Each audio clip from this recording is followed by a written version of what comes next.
Sir అది కదండి. ఇప్పుడు యాక్చువల్గా ఆయన ఒక ఎలిగేషన్ అంటే క్లెయిమ్ చేస్తూ ఉన్నారు.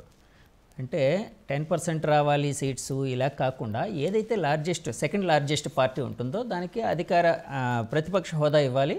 సో ప్రతిపక్ష నాయకుడిగా నాకు ఆ హోదా ఇవ్వాలని ఆయన అడుగుతున్నారు. మీరేంచి 10% అది ఉంది కదా, 10% ఏంటండి, 10% సీట్స్ రావాలి, ఏదో సంథింగ్ ఏదో ఉంది. దేనికి?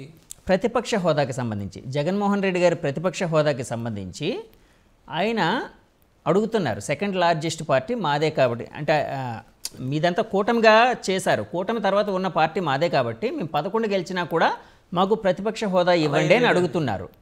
సో మీరు ఇచ్చే అవకాశం లేదండి, అలాగా ఏమీ లేదు. ప్రతిపక్షం అడుక్కోకూడదు. ప్రతిపక్షం అనేది కూడా ఒక హక్కు. ప్రతిపక్షం సాధించుకోవాలి.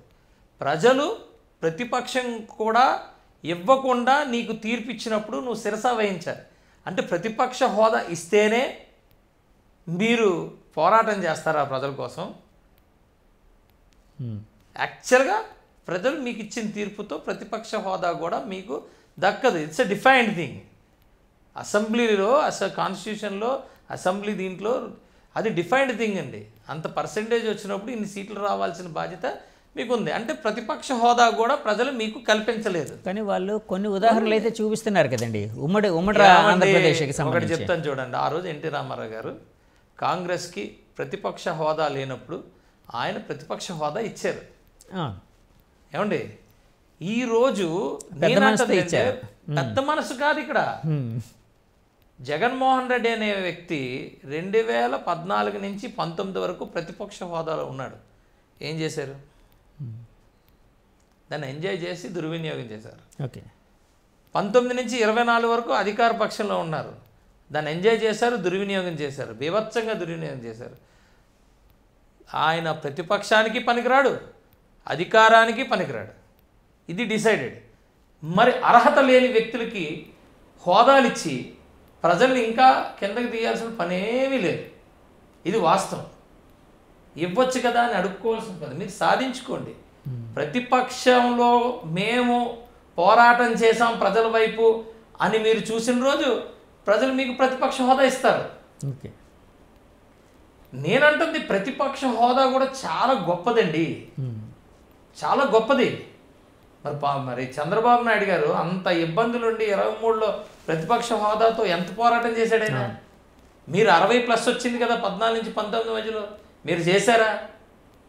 ప్రతిపక్షం చేశారా? అసలు మీరు అసెంబ్లీకే రావడం మానేశారు. ఎక్కడా పోరాటం చేయలేదు.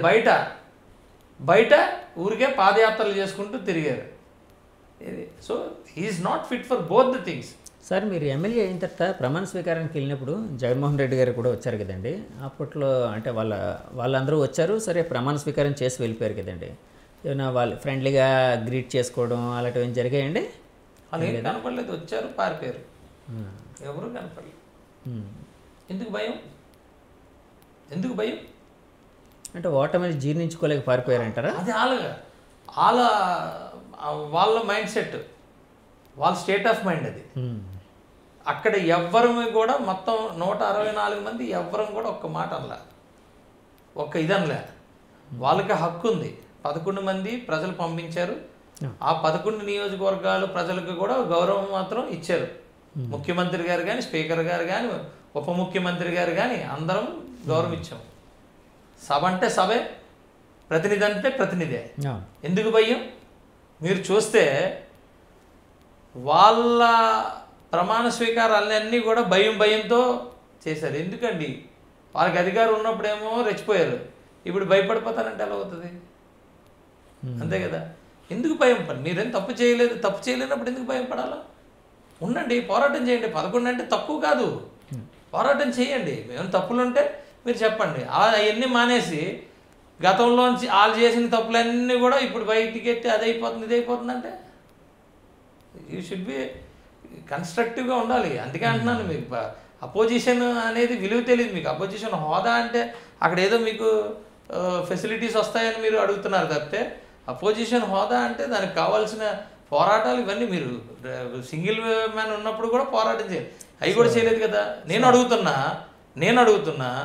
మీరు 2 రోజులు జరిగింది కదా, 2 రోజుల్లో ఎంతసేపు ఉన్నారు? అసెంబ్లీలో ఎంతసేపు ఉన్నారు? ఎంతసేపు ఉన్నారు సార్ అసలు వాళ్ళు? ఒక 5 minutes 10 minutes ఉన్నారు అంతే. ఆహా. అంతే ఉన్నారు జగన్మోహన్ రెడ్డి గారు. వాకౌట్ చేసి వెళ్ళిపోయారు. వాకౌట్ ఏం లేదు, వెళ్ళిపోయారు. జగన్మోహన్ రెడ్డి గారు వెళ్ళిపోయారు, మిగతా వాళ్ళు కూడా. మరి నేను అంటున్నాను, మీరు మిమ్మల్ని పంపించారు కదా ప్రజలు, వాళ్ళ కోసమైనా ఉండాలి కదా, మరి ఎందుకు లేరు? ఎలా అడుగుతారు మీరు అపోజిషన్ స్టేటస్? మీరే కాదు, మీ వెనకాతలు ఉన్న వాళ్ళందరూ వెళ్ళిపోయారు. సో వైసీపీ వాళ్ళు ఈ షుడ్ బి ప్రజెంట్ అండి, 100% ప్రజెంట్ అవ్వాలి. అసెంబ్లీలో ఉన్న చర్చ అంతా వినాలి, చర్చలో పూర్తిగా పాల్గొనాలి. వాళ్ళకు ఉన్నది అసెంబ్లీయే కదా, అసెంబ్లీలో కూర్చోవాలి కదా, మాట్లాడాలి కదా. మీరు మాట్లాడండి, తప్పేం లేదు, మాట్లాడండి. కూర్చోవడమే లేదు అసెంబ్లీ. కూర్చోడానికే ఆయన అంతసేపు కూర్చోలేకపోయాడు, 5 నిమిషాల నుండి పారిపోయాడు.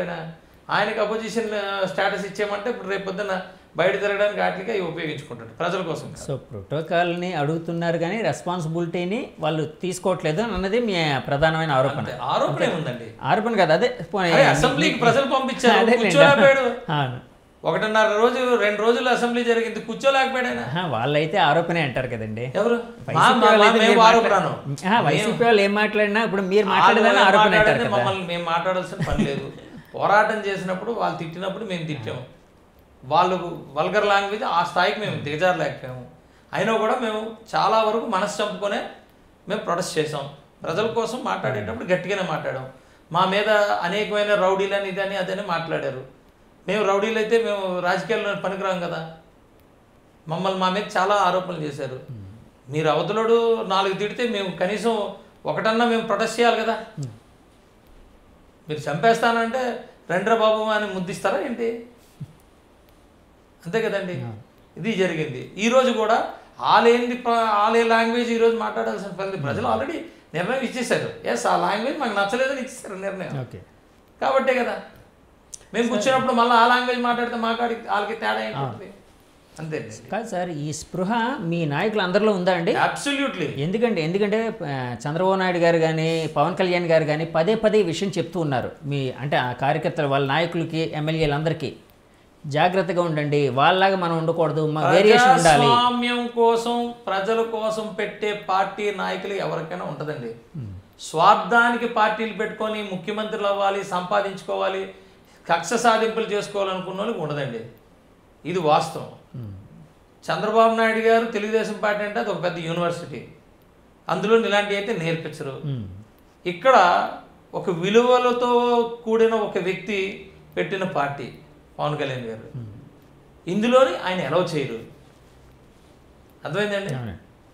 ఇక్కడ మేమంతా అదృష్టం ఏంటంటే మాకు రాజకీయం కన్నా ముందు సంస్కారం నేర్పించారు.